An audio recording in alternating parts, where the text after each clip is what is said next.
మన తెలుగు సినిమాలకు సంబంధించినంత వరకు అతిపెద్ద సీజన్‌గా సంక్రాంతిని చెప్పొచ్చు. అందుకనే సంక్రాంతికి సినిమాలు విడుదల చేసుకోవాలని చెప్పి హీరోలు కానీ, డైరెక్టర్లు కానీ, ప్రొడ్యూసర్లు కానీ తహతహలాడుతుంటారు. అంటే అందరికీ కుదరదు కానీ ఏమాత్రం కుదిరినా కూడా సంక్రాంతికి సినిమా విడుదల చేసుకోవాలని చెప్పి విశ్వ ప్రయత్నం చేస్తుంటారు. అలాగే ఈ సంవత్సరం కూడా 2024 సంక్రాంతికి కూడా 5 సినిమాలు పోటీ పడ్డాయి. 5 సినిమాల్లో ఒక సినిమా బరిలో నుంచి సంక్రాంతి బరి నుంచి తప్పుకోగా 4 సినిమాలు విడుదలయ్యాయి. మహేష్ బాబు నటించినటువంటి 'గుంటూరు కారం' త్రివిక్రమ్ శ్రీనివాస్ దర్శకత్వం వహించారు ఆ సినిమాకి. అలాగే వెంకటేష్ 75వ సినిమా, అంటే వెంకటేష్ కెరీర్లో ఒక మైల్ స్టోన్ ఫిల్మ్గా వచ్చినటువంటి 'సైంధవ్' ఈ సంక్రాంతికే విడుదలైంది. అలాగే నాగార్జున చాలా రోజుల తర్వాత ఈ మధ్యకాలంలో ఆయన కొంచెం యాక్షన్ సినిమాల వైపు మొగ్గు చూపాడు. 'బంగారు రాజు', 'సోగ్గాడే చిన్నాయన' అటువంటి సినిమాలు ఆయనకి మంచి హిట్ వచ్చినా కూడా ఆయన ఎందుకో ప్రేక్షకులు తన నుంచి ఆశించే సినిమాలు కాకుండా ఈ 'వైల్డ్ డాగ్' అని, 'ఆఫీసర్' అని ఇలాగ వేరే యాక్షన్ ఎంటర్టైనర్స్ వైపు ఆయన మొగ్గు చూపాడు. కానీ చాలా రోజుల తర్వాత 'నా సామిరంగా' తోటి ఆయన ఒక ఫ్యామిలీ ఎంటర్టైనర్ తోటి ప్రేక్షకుల ముందుకు వచ్చాడు. అలాగే 'తేజ సజ్జా' అని ఒక యువ కథానాయకుడు నటించినటువంటి 'హనుమాన్' ప్రశాంత్ వర్మ దర్శకత్వంలో ఈ సంక్రాంతికి విడుదలైంది. ఈ 4 సినిమాల్లో ఏ సినిమా విజేతగా నిలిచింది చెప్పాలంటే మనం 'హనుమాన్' సినిమాని విజేతగా మనం ప్రకటించవచ్చు. ఎందుకంటే ఈ సినిమా కథానాయకుడు తేజ సజ్జా రెమ్యునరేషన్ మరీ అంత కోట్లలో రెమ్యునరేషన్ లేకపోవడం, అలాగే డైరెక్టర్ ప్రశాంత్ వర్మ రెమ్యునరేషన్ కూడా మరీ ఎక్కువ కాకపోవడం, ఈ కారణాల వల్ల అలాగే ఆ సినిమాలో నటించిన నటీనటులు కూడా మరీ అంత విపరీతమైనటువంటి పాపులారిటీ ఉన్నవాళ్ళు కాకపోవడం, అలాగే ఆ సినిమాని పాన్ ఇండియా సినిమా అయినప్పటికీ కూడా హిందీ నుంచి లేకపోతే వేరే వేరే భాషల్లో నుంచి నటీనటులు తీసుకోకపోవడం వల్ల పారితోషికాల నిమిత్తం పెద్దగా ఎక్కువ ఖర్చు పెట్టాల్సిన అవసరం లేకపోయింది. అయితే గ్రాఫిక్స్కి మాత్రం వాళ్ళు చాలా ఖర్చు పెట్టారు. ఆ సినిమాకి అయినా ఖర్చు ఏమైనా ఉందంటే అది గ్రాఫిక్స్కే. అందువల్ల కూడా ఈ సినిమా అంటే పెట్టిన పెట్టుబడి ఏ సినిమా అయినా సరే, ఇప్పుడు ఉదాహరణకి 3 కోట్లలో తీసిన సినిమా 10 కోట్లు సంపాదించినా కూడా దాన్ని మనం హిట్ సినిమా కింద మనం చెప్పొచ్చు. అలాగే ఒక సినిమాకి 300 కోట్లు 400 కోట్లు ఖర్చు పెట్టి అది కేవలం 200 కోట్లు 300 కోట్లు వసూలు చేస్తే దాన్ని మనం ఫ్లాప్ సినిమాగా చెప్పక తప్పదు. కాబట్టి ఈ సంక్రాంతికి విడుదలైన 4 సినిమాల్లో మొదటి సినిమాగా ఫస్ట్ ప్లేస్ మనం 'హనుమాన్'కి ఇవ్వచ్చు. అంటే ఈ 'హనుమాన్'కి టైం కూడా కలిసి వచ్చింది. ఒకటి సంక్రాంతి సీజన్ అడ్వాంటేజ్ ఒకటి. ఇది కాకుండా ఇది పాన్ ఇండియా సినిమా కావడం వల్ల 'హనుమాన్' ఈ సినిమా ట్రైలర్ కానీ, టీజర్ కానీ ఇవన్నీ కూడా ముందుగానే అటు నార్త్ ఇండియా ఆడియన్స్ని కూడా బాగా అట్రాక్ట్ చేస్తూ వచ్చాయి. అందువల్ల ఈ సినిమా ఓన్లీ మన తెలుగు రాష్ట్రాల్లోనే కాకుండా ఓవర్సీస్లో కానీ, నార్త్ ఇండియాలో కానీ మంచి వసూళ్ళు రాబడుతుంది.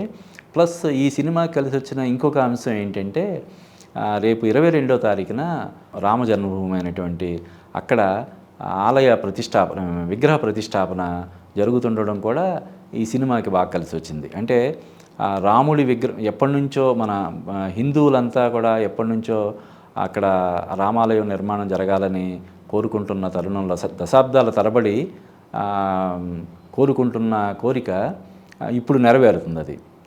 అది దానికి రేపు 22వ తారీఖున మన ప్రధానమంత్రి నరేంద్ర మోడీ ప్రతిష్టాపన చేయనున్నారు. దానివల్ల కూడా అంటే రాముడి విగ్రహం అక్కడ సీతారాములు అక్కడ విగ్రహాలు ప్రతిష్ఠిస్తుంటే ఆటోమేటిక్గా ఎక్కడ రాముడు ఉంటాడో అక్కడ హనుమాన్ కూడా ఉంటాడు. సీతారాములు ఉన్న చోట కంపల్సరీ హనుమాన్ కూడా ఉంటాడు, రామ భక్తుడు కాబట్టి. అందువల్ల ఈ సినిమాకి కూడా విపరీతమైనటువంటి దృష్టి ఆకర్షించింది. అందరి దృష్టిని ఈ సినిమా ఆకర్షించడం కూడా ఈ సినిమాకి అడ్వాంటేజ్ అయింది. తర్వాత ఈ మిగతా సినిమాలు ఇప్పుడు ఇందాక మనం చెప్పుకున్న సినిమాలు అంటే విపరీతంగా అంచనాలు ఉండడం వల్ల, అది మహేష్ బాబు సినిమా కావచ్చు, వెంకటేష్ సినిమా కావచ్చు. వెంకటేష్ సినిమా ఆయన కెరీర్లో 75వ సినిమా. అంటే మామూలుగానే వెంకటేష్ తను నటించే ప్రతి సినిమా గురించి చాలా కేర్ తీసుకుంటాడు. ఆయనకంటే కూడా వాళ్ళ బ్రదర్ సురేష్ బాబు చాలా చాలా జాగ్రత్త తీసుకుంటాడు. అటువంటిది వెంకటేష్ కెరీర్లో 75వ సినిమాగా ఒక land mark cinema, mile stone సినిమాగా వస్తున్నప్పుడు ఆటోమేటిక్గా ఇంకా చాలా జాగ్రత్తలు తీసుకుంటారు. ఖచ్చితంగా ఇది ఒక సూపర్ డూపర్ హిట్ అయ్యే కథాంశంతోనే ముందుకు వస్తారని చెప్పి దాని మీద కూడా చాలా అంచనాలు ఏర్పడ్డాయి. అలాగే ఇక నాగార్జున సినిమా అది ఒక మలయాళంలో హిట్ అయిన సినిమాని రీమేక్ చేశారు. అలాగే అంతకుముందు రాఘవ లారెన్స్ లాంటి ఎంతోమంది డైరెక్టర్లని ఇంట్రడ్యూస్ చేసినటువంటి నాగార్జున ఈ సినిమాతో విజయ్ బిన్ని అని అతను కూడా కొరియోగ్రాఫరు, అతన్ని డైరెక్టర్గా ఇంట్రడ్యూస్ చేశాడు. కాబట్టి ఈ అన్నిటి మీద కూడా విపరీతమైన అంచనాలు ఏర్పడ్డాయి. ఆ అంచనాలు అందుకోవడంలో ఈ 3 సినిమాలు కొంచెం తడబడ్డం కూడా హనుమాన్ సినిమాకి చాలా పెద్ద ప్లస్ అయింది. ఈ 5వ సినిమాగా రావాల్సినటువంటి రవితేజ ఈగిల్ సినిమా వెనక్కి వెళ్ళింది. రేపు ఫిబ్రవరి 9వ తారీఖున ఫిబ్రవరి 9న అది ప్రేక్షకుల ముందుకి వస్తుంది. ఆ సినిమా వెనక్కి వెళ్ళడం కూడా హనుమాన్ సినిమాకి చాలా ప్లస్ అయింది.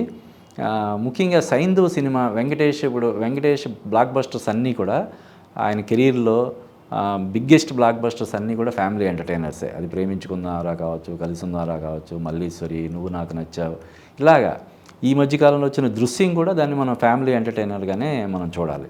అటువంటిది వెంకటేష్ సైంధవ్ సినిమాతో out and out action cinema చేయడం కూడా ఆయన ఫ్యాన్స్ కానీ జనరల్ ఆడియన్స్ కానీ అంతగా హర్షించలేదు.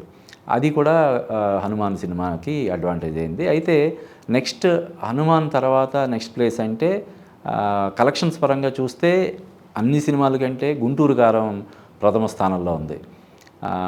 అంటే దానికి వచ్చిన నెగిటివ్ టాక్కి విపరీతంగా, అంటే కావాలని ట్రోల్ చేశారా లేకపోతే దీని వెనకాల ఏదైనా ఒక పెద్ద ఏదైనా కుట్ర జరిగిందా అన్నది పక్కన పెడితే విపరీతంగా నెగిటివిటీ. సినిమా రిలీజ్ అయిన ఒక గంటలోనే ఈ సినిమా మరో అజ్ఞాతవాసి అని లేకపోతే గుంటూరు వాసి అని ఇలా రకరకాలుగా చాలా నెగిటివ్ ప్రచారం చేశారు. అంత నెగిటివ్ ప్రచారాన్ని తట్టుకొని కూడా ఆ సినిమా వందలాది కోట్లు రాబడుతుండడం అనేది ఇక్కడ మనం చెప్పుకోదగ్గ విషయం. ముఖ్యంగా కుర్చీ మడతపెట్టి అనే పాట అసలు ఉర్రూతులోకిస్తుంది. ముఖ్యంగా మహేష్ బాబు ఈ సినిమాలో అసలు తనను తాను కొత్తగా ఆవిష్కరించుకున్నాడు. మనం డాన్సుల పరంగా కానీ, డైలాగ్ డెలివరీ పరంగా కానీ, పర్సనాలిటీ ఎలాగో మహేష్ బాబు చాలా అందగాడు, ప్రతి సినిమాలో కూడా చాలా అందంగా కనిపిస్తాడు. అది కొత్తగా మనం చెప్పాల్సిన అవసరం లేదు. కానీ ఇందులో మహేష్ బాబు డాన్స్లో శ్రీలీలతో పోటీపడి ఎరగదీశాడని మనం చెప్పొచ్చు. దాన్ని మహేష్ బాబు ఫ్యాన్స్ అందరూ కూడా బాగా ఎంజాయ్ చేస్తున్నారు.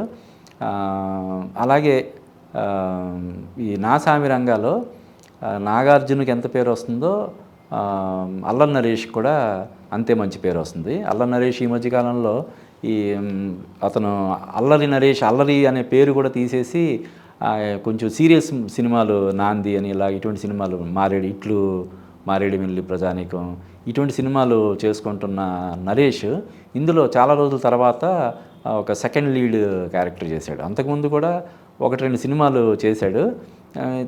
చాలా గ్యాప్ తర్వాత మహర్షిలో చేశాడు. తర్వాత మళ్ళీ ఇందులో ఒక ఇంపార్టెంట్ రోల్ చేశాడు. అతనికి కూడా ఈ సినిమా చాలా మంచి పేరు తీసుకొస్తుంది. ప్రస్తుతానికి ఉన్న టాక్ను బట్టి అయితే హనుమాన్ ఫస్ట్ ప్లేస్ అయితే చెప్పాను కదా.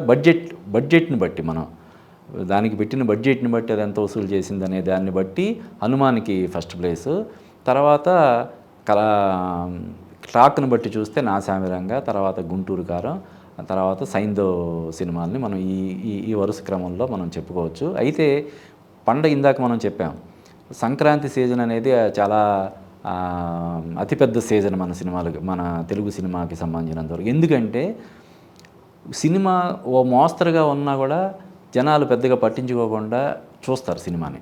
అంటే ఆ టైంలో అంటే మనకి సంక్రాంతికి ఇంట్లో పిండి వంటలు, కొత్త బట్టలు వేసుకోవడం, పిండి వంటలు చేసుకోవడం, బంధువులను కలుసుకోవడం ఎలాగా అయితే ఒక ఆనవాయితీగా ఉంటుందో అందరూ కలిసి సినిమా చూడడం అనేది కూడా మన తెలుగు వాళ్ళందరికీ కూడా ఒక ఆనవాయితీ. కాబట్టి సినిమా పెద్దగా బాగుండకపోయినా కూడా మోస్తరుగా ఉన్నా కూడా కొట్టుకుపోతుంది. అదొక పెద్ద అడ్వాంటేజ్ అనమాట. అంటే మిగతా టైంలో రిలీజ్ అయితే ఆ సినిమా బాగుందని టాక్ వచ్చిన తర్వాత చూద్దాంలే అనే ఒక ఇది చేస్తారు. కానీ సంక్రాంతికి మాత్రం వాళ్ళు ముందే ఫిక్స్ అయిపోతారు, ఈ సినిమా చూద్దాం, పలానా సినిమా చూద్దాం అని డిసైడ్ అయిపోతారు. కాబట్టి ఆ సినిమా టాక్తో సంబంధం లేకుండా సినిమా చూడడానికి ప్రిఫర్ చేస్తారు. అందువల్లే సంక్రాంతికి సినిమాలు విడుదల చేసుకోవడానికి అందరూ కూడా ఉత్సాహం చూపిస్తారు. అందువల్ల ఇప్పుడు ఈ సినిమాలు టాక్తో సంబంధం లేకుండా ఈవెన్ సైంధవ్ కూడా మంచి వసూళ్ళే రాబడుతుందని చెప్పి మనకి రిపోర్ట్స్ వస్తున్నాయి. మొత్తం మీద అంటే ఈ సినిమాలు తీసిన ప్రొడ్యూసర్లు కానీ, కొనుక్కున్న డిస్ట్రిబ్యూటర్లు వీళ్ళందరూ ఎంతవరకు లాభపడతారు, ఏ మేరకు నష్టపోతారు అనేది ఇంకొక వారం 10 రోజులకు కానీ మనకి తెలియదు. ప్రస్తుతానికైతే తేజ సజ్జా ఈ సంక్రాంతికి విజేతగా చాలామంది పరిశీలకులు అతన్ని ప్రకటిస్తున్నారు. ఈ విజయాన్ని అతను ఏ విధంగా భవిష్యత్తులో అతను సద్వినియోగం చేసుకుంటాడు అన్నది మనం చూడాలి.